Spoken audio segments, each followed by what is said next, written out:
अस्सलाम वालेकुम दोस्तों, चैनल रूहानी दुनिया 110 में खुशआमदीद कहते हैं। दोस्तों क्या हाल चाल है? सब खैरियत से हैं। दोस्तों आज का जो हमारा टॉपिक है वो है जिन्नात का बसेरा।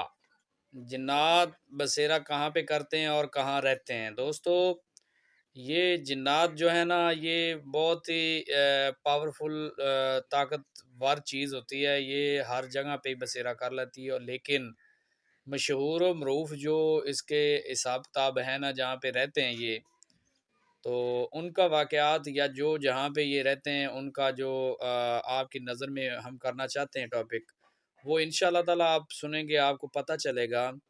तो जो मेरे भाई अगर घर न्यू लेने से पहले अगर अपना ये जो चीज़ देख लिया करें, तब उनके घर में यानी कि जितनी वो बीमारियों का शिकार होते हैं, तरह-तरह की मसाइल का वो शिकार हो जाते हैं, लेकिन उनको पता नहीं चलता। वो काफ़ी मेडिसिन का इलाज भी करवाते हैं, लेकिन इलाज नामुमकिन, यानी कि एक बंदा ठीक हुआ तो दूसरा बीमार हो गया। इसी तरीके से उनके घर में ये बीमारी उनका जान नहीं छोड़ेगी। तो दोस्तों असल में बात ये होती है कि तन्हा घर जो होते हैं, सुनसान घर जो होते हैं, ये जो जिन्नात होते हैं ना, ये अपने घर में यानी कि उस घर में बसेरा कर लेते हैं। तो दोस्तों जब भी ये चीज़ आप न्यू लें तो आपका काम है कि आप कहीं न कहीं खुद चेक करें या उनमें मालूमात कोई अपना पीर मुर्शिद है उनसे मालूमात कर लीजिए करें, या आप रोज़ाना की बेस पर जिस घर में न्यू हों आप वहाँ पे सूरत बकरा की तिलावत किया करें और आप कुरान की तो तिलावत ज़रूर किया करें। तो घर में भी हुक्म दें कि कुरान पाक लड़कियाँ भी पढ़ें, घर में जितने अफ़राद हैं वो नमाज और कुरान करीम का ज़रूर विर्द किया करें, तब भी हमारा छुटकारा है। तो दोस्तों आजकल का जो वक़्त चल रहा है, आजकल का जो दौर चल रहा है, ये बहुत अजीबो-गरीब है। ये जो जिन्नात है, ये भी एक अल्लाह की मखलूक है। तो दोस्तों ये जो अल्लाह की मखलूक है, ये हर जगह पे मौजूद है। जिस तरीके से इंसान हर जगह पे मौजूद है, ये भी हर जगह पे मौजूद है। तो बस फ़र्क ये है कि इनके और हमारे दरमियान अल्लाह ख़ालिक़ कायनात ने एक पर्दा रखा हुआ है, जिसकी वजह से वो हमें नज़र नहीं आते। तो दोस्तों अगर ये नज़र आने लग जाएँ, तो हम किसी जगह पे भी महफूज़ नहीं रह सकते, हर जगह पे ये मौजूद होते हैं। तो इनमें भी अच्छे और बुरे जिन्नात होते हैं दोस्तों। जो अच्छे होते हैं वो इंसान को तंग नहीं करते, जो बुरे होते हैं वो तंग तो करते हैं लेकिन मुसाफिरों को तंग करते हैं, राहगीरों को तंग करते हैं, बच्चों को तंग करते हैं और औरतों को भी तंग करते हैं। बाकरा औरत यानी कि जो बच्ची की शादी नहीं हुई, इनको ये बहुत ज़्यादा ये चीज़ें देखते रहते हैं। तो जो इनका शिकार होता है वो शिकार कर लेते हैं। जो अच्छे और मुसलमान जिन्नात होते हैं, नेक जिन्नात होते हैं, वो कभी भी किसी का कोई नुकसान नहीं करते, कभी किसी के पास कभी भी किसी से कोई ऐसा मसला नहीं करते। तो ये जो शरीर जिन्नात होते हैं ये ही परेशानी करते हैं। तो दोस्तों जिन्नात की भी एक बस्तियाँ होती हैं, जिन्नात की भी एक दुनिया है। और जो जिन्नात के कहने पे नहीं चलता, जो बुरे कामों में लग जाते हैं, तो उनको अपनी वो बस्ती से निकाल देते हैं। तो वो जब बस्ती से निकल आता है, तो वो आके दरख्तों पे डेरे लगा लेते हैं। यानी कि हमने बाज़ औक़ात सुना हुआ है कि फ़लाँ बस्ती में एक दरख्त है, उन पे जिन्नात का मसला है, फ़लाँ घर है, उसमें भी जिन्नात का मसला है। तो दोस्तों वाक़ई ये दर हकीकत बात है और ये बिल्कुल पक्की और सच्ची बात है।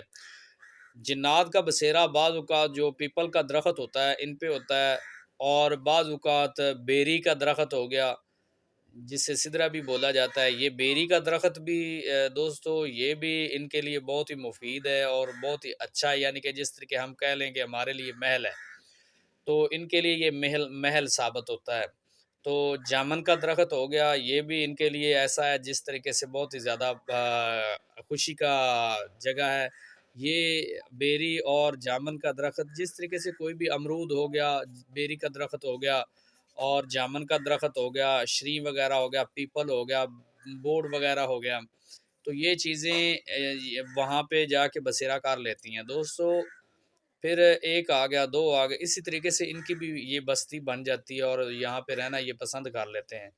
तो दोस्तों जहाँ पे भी अगर हमारे घर में अगर बेरी का दरख़्त है या अमरूद, जामुन वगैरह किसी का भी दरख़्त है तो हमें उन्हें काटना नहीं चाहिए बगैर किसी वजह से। ये जो हमारे घर में भी शरीर जिन्नात होते हैं ना दोस्तों, ये हमें तंग नहीं करते, तंग बिल्कुल नहीं करते। जब हम इनको तंग करते हैं तो तब वो हमें तंग करना शुरू कर देते हैं। तो दोस्तों, हमारा ये जो मसला है ना आजकल का, जो हमारे घर में बीमारियाँ आ गई हैं, हमारे घर में बरकत नहीं रहती। जब हम उनका जो खाना-पीना है हम बंद कर देंगे तो हमारा खाना-पीना भी बंद होगा। साफ़-ज़ाहिर बात है, हम जब भी खाना शुरू करेंगे, हम उनको खाना नहीं देंगे या उनका खाना हम छीन लेंगे, तो वो भी हमारे खाने में से खाना लेंगे, ठीक है? अगर आप आटा लेके आएँगे तो आटा भी वो ले के जाएँगे, आपकी हंडिया में से भी वो सालन लेके जाएँगे। इसी तरीके से बरकत ख़त्म हो जाती है। जैसे इस तरीके से कहते हैं कि बंदा, यानी मैंने 5 बंदों का इंतज़ाम किया है तो यार 3 बंदों को खाना पूरा हुआ है, तो 2 बंदों का खाना उस उन लोगों ने ले लिया। इसी वजह से घर में बरकत नहीं होती।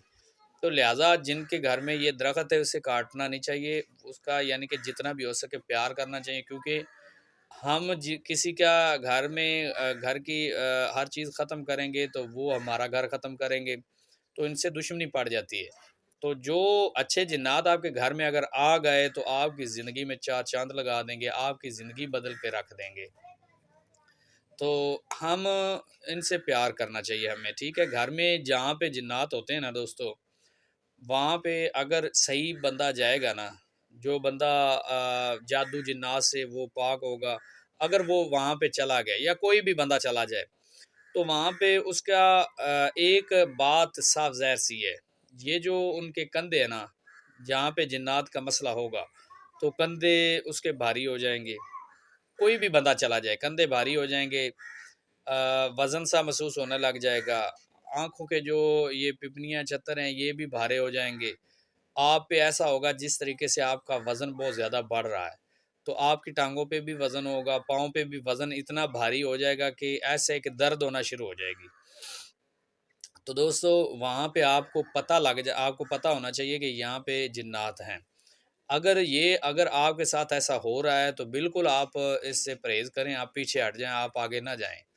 और अगर आपने इसी सायादार दरख़्त के नीचे या कहीं पे बाहर बियाबान में या बाहर जंगल में आप चले जाते होते हैं, फिर रहे होते हैं, तो आपको अक्सर औक़ात छोटे पेशाब की आदत हो जाती है, तो आप लोग ऐसा करते हैं, देखते नहीं हैं, आप पेशाब करना शुरू कर देते हैं। तो कभी भी कोई भी साएदार दरख़्त हो, आपको दरख़्त के नीचे पेशाब नहीं करना चाहिए, लिहाज़ा वरना आपको तरह-तरह की मुश्किलात का सामना करना पड़ेगा। तो आपको घर में भी अगर जाएँ, आपके घर में भी ये जो वॉशरूम होते हैं ना, वॉशरूम दोस्तों, ये अटैच वॉशरूम पहले हम जो है ना, ये जहाँ पे ग़लाज़त होती है, वहाँ पे जो बुरे शयातीन होते हैं ना, इनका बसेरा होता है। तो दोस्तों, ये जो बसेरा कर लेते हैं वहाँ पे, जो बंदा अगर बगैर दुआ के चला जाता है तो वो उनके साथ ज़रूर होते हैं। तो हमको जब वॉशरूम में जाना चाहिए, हमें भी दुआ लाज़मी, ये जो है ना, वॉशरूम में जाने की दुआ ज़रूर याद करनी चाहिए। बच्चों को भी कहना चाहिए, बड़ों को भी कहना चाहिए। ताकि तो दूसरी बात ये है कि वॉशरूम में बोलना ना करें, ठीक है? वॉशरूम में वैसे गुनगुनाना, नहाते वक़्त बोलना, बहुत ज़्यादा शोर-शराबा करना, आवाज़ निकालना, तो ये चीज़ अच्छी नहीं होती। ये चीज़ों से भी हमें परहेज़ करना चाहिए। अगर अपने कपड़ों का मसला होता है तो कपड़े भी साथ लेके जाया करें। वॉशरूम में जाके आपने बोलना नहीं है, ज़्यादा ऊँची बात नहीं करनी है, आपने कभी गुनगुनाना नहीं है। तो दोस्तों, ये इन्फॉर्मेशन आप तक ये पहुँचाना ज़रूरी है, क्योंकि आजकल हमारे मुआशरे में ये बातें बहुत ज़्यादा अरूज पे हैं। तो ठीक है, हमें ये चीज़ों का ज़रूर ख़्याल करना चाहिए। बेरी का दरख़्त हो गया, जामुन, अमरूद हो गया और पीपल का दरख़्त, शरी वग़ैरह हो गया, इनको हमने यानी कि काटना नहीं है। काटें भी तो किसी तरीके से, लेकिन इनकी खिदमत करें बस। दरख्तों की वैसे भी खिदमत करनी चाहिए, और दरख्त जो है, दरख्त में ये जो इनके बसेरे होते हैं, और इंशाअल्लाह ताला ज़िंदगी रही तो आपको मैं ज़रूर दिखाऊँगा भी, जहाँ पे ये रहते हैं ना, इनकी बस्ती भी दिखाएँगे हम, और इनका जो बसेरा है लाइव इंशाअल्लाह ताला हम दिखाएँगे, कभी मौका मिला तो। तो दोस्तों, ये थी इन्फॉर्मेशन हमारे पास, हमने आपको बता दी। अगर आपको अच्छी लगे तो दोस्तों, ये जो बातें मैंने बताई हैं, ये भी आप ज़रूर इस पे अमल करें, और कभी भी गलत रास्ते पे या गलत जगह पे आपने कभी ऐसी बात नहीं करनी जो पेशाब वाली मैंने बताई है ना। कभी भी आपने किसी साएदार दरख्त में पेशाब नहीं करना। तो अल्लाह पाक आपकी हिफ़ाज़त फ़रमाए, अल्लाह पाक आपको हमेशा बुरे हादसात से बचाए, अल्लाह पाक आपको ज़िंदगी कामिला अता फ़रमाए और आपके घर में अल्लाह पाक खैर व बरकत अता फ़रमाए और खुशियाँ अता फ़रमाए। दोस्तों, हमारी दुआ है सब के लिए, उम्मत मोहम्मदिया वास्ते हमारी दुआ है। जितने भी मेरे भाई हैं, मेरे भाई मुसाफ़िर हैं, मेरे भाई बैर के मुल्क हैं, मेरे भाई अपने घरों में और कामों में मसरूफ़ हैं, तो अल्लाह पाक उन सबको खैर आफ़ियत अता फ़रमाए और अल्लाह पाक सब के बच्चों को हया कामला अता फ़रमाए। तो मिलते हैं दोस्तों नेक्स्ट वीडियो में, तब के लिए अस्सलामु अलैकुम व रहमतुल्लाहि व बरकातुहू।